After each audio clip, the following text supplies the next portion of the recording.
I'm Sergeant Todd Harless, as Protocol Officer for the Indiana State Police, and on behalf of Superintendent Carter, the primary staff, and our entire State Police family, we are both humbled and honored to be a part of this ceremony, honoring one of our own who gave his life in the conduct of his duties as an Indiana State Trooper back on July 3rd, 1979. I'm going to let the Jones family and other guest speakers talk about Trooper Jones and his service to both our nation and our state, but I would be remiss not to speak for a minute on how the Jones family has embraced this moment in time to honor their husband and father. I was able to meet with both Betty and Jennifer a few weeks ago to discuss how they would like this ceremony to commence. While talking to them, I was able to gather enough information to put this ceremony together with assistance from them, Representative Cherry's office, especially Rachel Bibler, and NDOT personnel Neil Marcus, Mallory Duncan, and Michael Huffman. All are and have been amazing. I would also like to thank Lieutenant Watson, First Sergeant Kaiser, and Sergeant John Bowling, if they would stand, for their assistance in preparing the area here today for this ceremony. Well done, gentlemen. Thank you. While talking with Betty and Jennifer, and being the retired military guy I am, I was able to gather additional information regarding Trooper Jones's military service in Vietnam. Not only was he a Special Forces soldier, but he received the Bronze Star Medal with Valorious Device. Trooper Jones received this award, which is the fourth highest ranking award given to brave or meritorious action in combat. While serving with the Military Assistance Command Vietnam, most of you know that might be as considered MACV. This was an unconventional warfare task force engaged in highly classified operations throughout Southeast Asia. The teams performed deep penetration missions of strategic reconnaissance and interdiction. These men advised, trained, and supported South Vietnamese operations against North Vietnam. If you give me a minute, I'd like to read a citation for this award. For heroism in connection with ground operations against a hostile force in the Republic of Vietnam, Specialist Ford Jones distinguished himself by heroism on 28 October 1969 while serving as a radio operator on a long-range reconnaissance team. The team was attempting to recon an area near a large river when it came under enemy fire from the south and then from the north. During the initial contact, Specialist Jones, remaining calm in the face of a crossfire, requested air support. As the team moved it to a landing zone, Specialist Jones silenced several enemy positions with accurate automatic weapons fire. Once on the landing zone, the team was forced to cover by heavy fire. While in this location, a small group of enemy soldiers attempted to assault the team's position. Specialist Jones fired into the group, killing one and forcing the others to withdraw. When the gunships arrived, he continuously exposed himself to heavy enemy fire to direct the fire of the gunships. He remained behind to cover the withdrawal of the team when the exfiltration helicopter arrived. Specialist Jones' accuracy in directing the gunships, precise commo, and stalling an enemy assault was instrumental in getting the team out of the clutches of the enemy. His heroism in the face of tremendous odds was in keeping with the highest traditions of military service and reflects great credit upon himself, Special Forces, and the United States Army, by order of the President, 24 August 1962. Ladies and gentlemen, that is the kind of man Trooper Jones was, as his family can attest to, and the Indiana State Police could not have been prouder to have a husband, father, and trooper with his credentials on our force.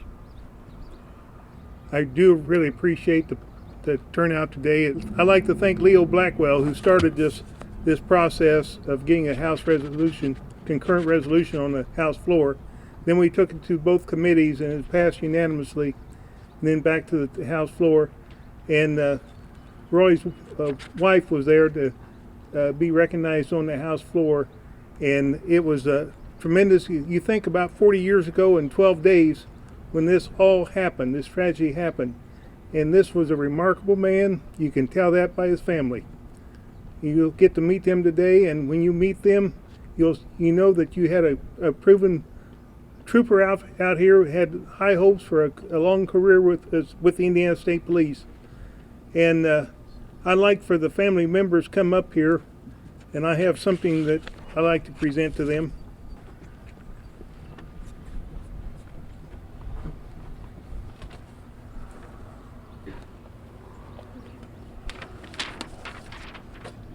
one more.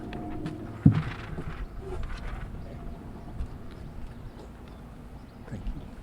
Thank you.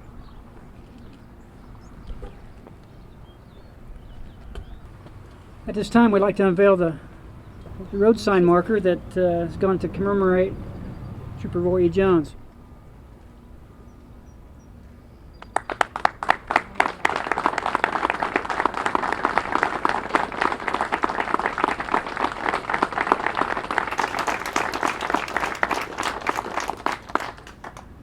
You know, I stand here with a pretty humble heart today for a number of reasons. But number one, one of the first things that I had to do when I came to this post as a young trooper in 1984 was get in the car with Fred Walliser and go see the tree where Roy Jones died. I think that was also the first day I met Maurice Cooper, and that was an experience all by itself. But it was one of those things that proliferated all of us in those days, some 35 years ago, to remember Roy Jones. And somehow some guy like me now gets to stand here as the superintendent of the state police. It just, only in America can something like that happen. Betty, it's a pleasure. This has been a long, long process. Representative Cherry, the whole Jones family. It's a special day mainly for the Jones family, but secondly for the state police family. So thank you for that. It's be an honor that will stand the test of time long after we're all gone. I had hoped that Killer Kowalski was going to be here today. I understand that maybe we'll get to see him here in a little while, which again makes this a really, really special day. Because all those nights, so many of us that are standing here today in this very, very, very building and argued with Killer Kowalski. And every one of us did.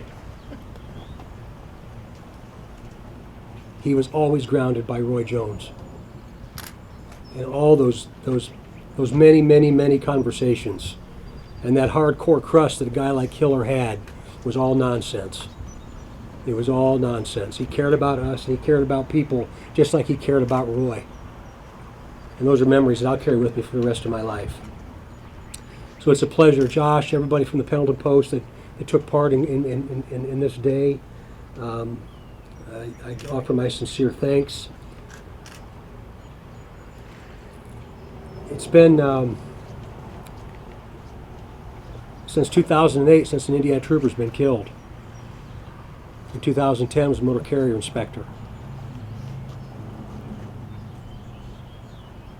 And I hope that don't have to plan another memorial like this anytime in the future, but we all know what that means. So I guess I ask for all of us that are here to remember the life and legacy of Roy Jones, to recognize their family after all these years, 40 years and 12 days. Sure, certainly puts things in perspective. It has for me, and I trust that it has for you. So thank you all for being here, and I look forward to interacting with you when the service is over.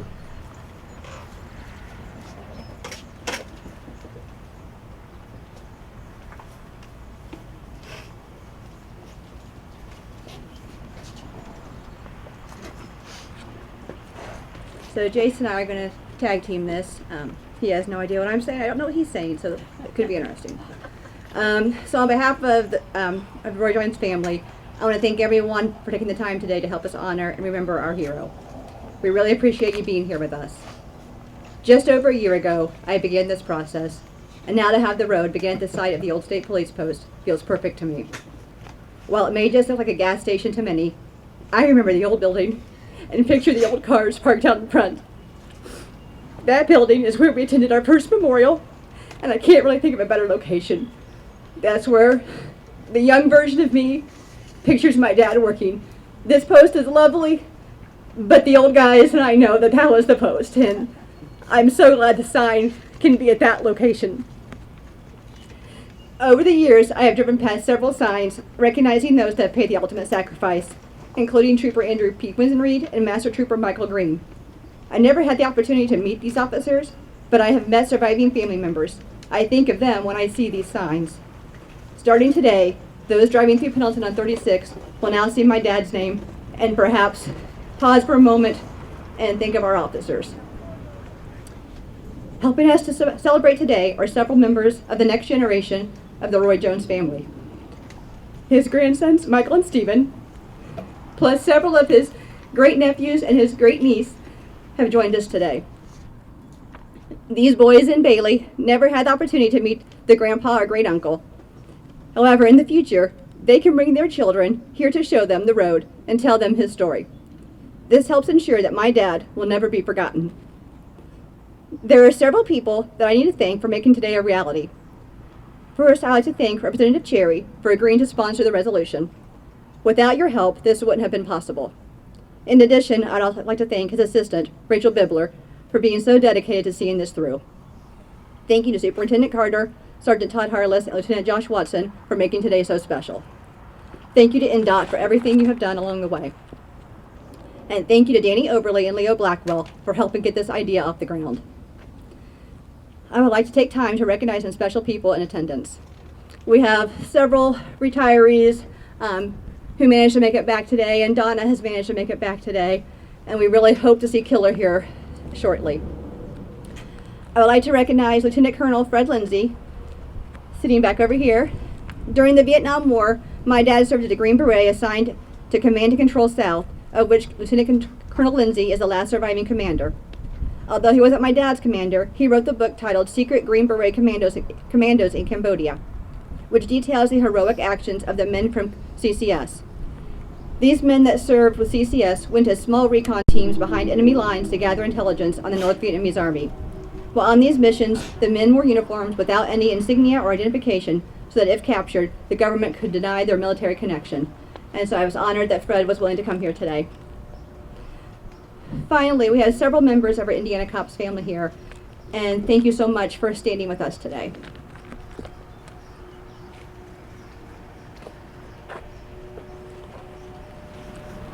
I wasn't entirely sure I was going to speak today. I probably decided about a half hour, 45 minutes ago, so bear with me if I butcher this.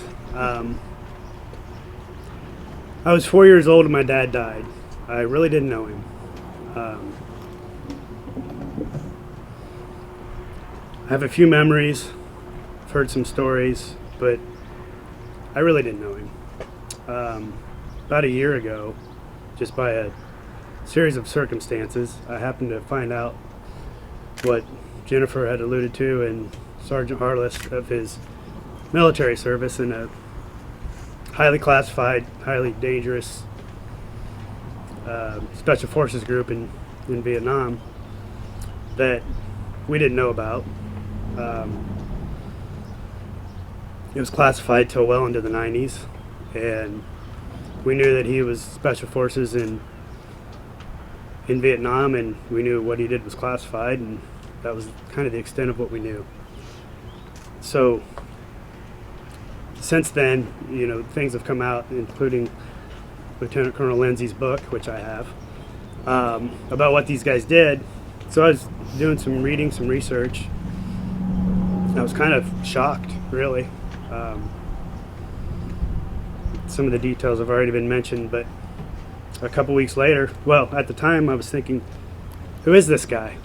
I've not heard these types of things about him, you know, in the stories that I had heard.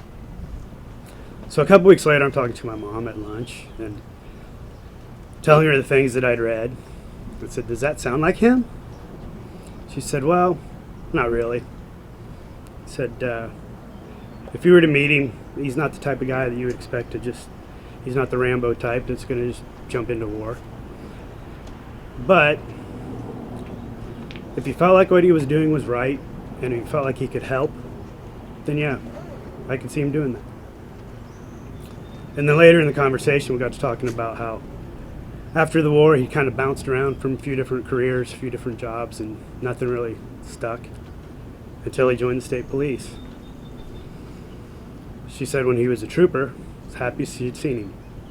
He felt like it fit. He felt like he was doing the right thing. He felt like he could make a difference. He felt like he was helping people. So I'm sure he knew the risks. I'm sure she did too. And it's a decision they made, and I really respect that. And it's a decision that many of you guys have made and make every day. And I think the important thing here is we recognize these people that aren't in it for the money. You're not going to get rich. You're not going to get famous. If you do get famous, it's probably not a good thing. But you're in it to make a difference. You're in it to help people. And that's why I think these types of things are important, because we need more people like that, and we need to recognize those people as examples. So hopefully one day the need to recognize a fallen trooper will go away. But I hope we still choose to recognize the way these guys live their lives every day and the reason they do it. So I would also like to thank Representative Cherry and the legislature for making this happen. My old friends at NDOT, I was almost 20 years at NDOT, so I was inspecting the quality of the sign. Superintendent Carter and the ISP family, you guys are always there. We appreciate that. My sister for helping to wrangle all this, but mostly my mom, because she lives her life that way too. And this is for you too. Thanks.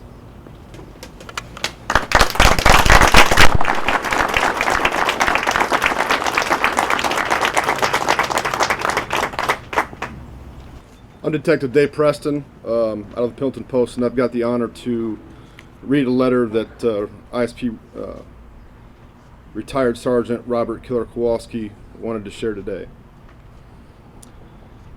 I want to thank Betty and the kids for allowing me the opportunity to speak at this celebration to name a section of Indiana State Highway to honor a much-deserved Roy Jones.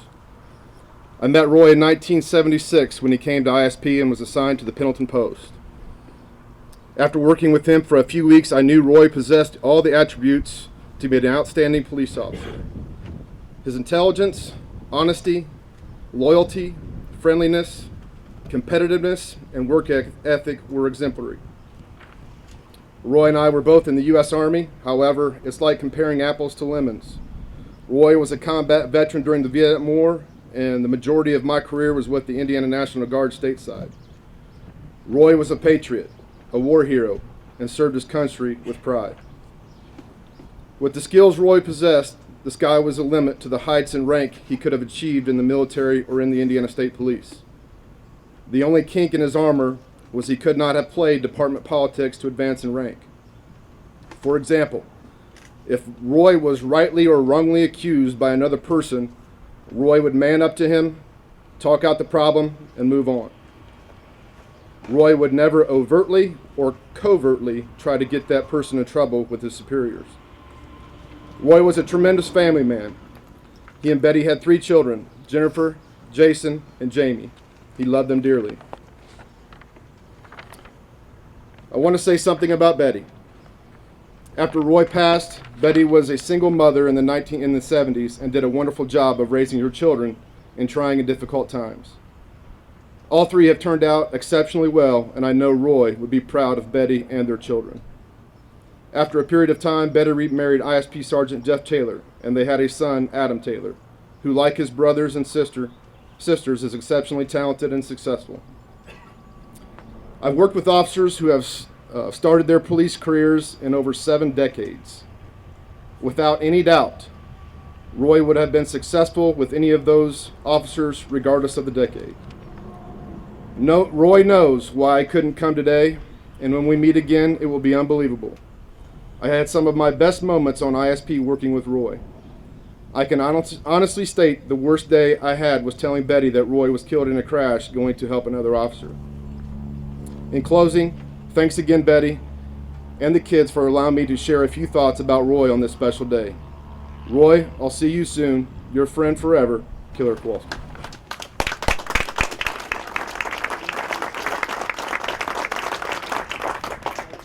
Join me in an attitude of prayer.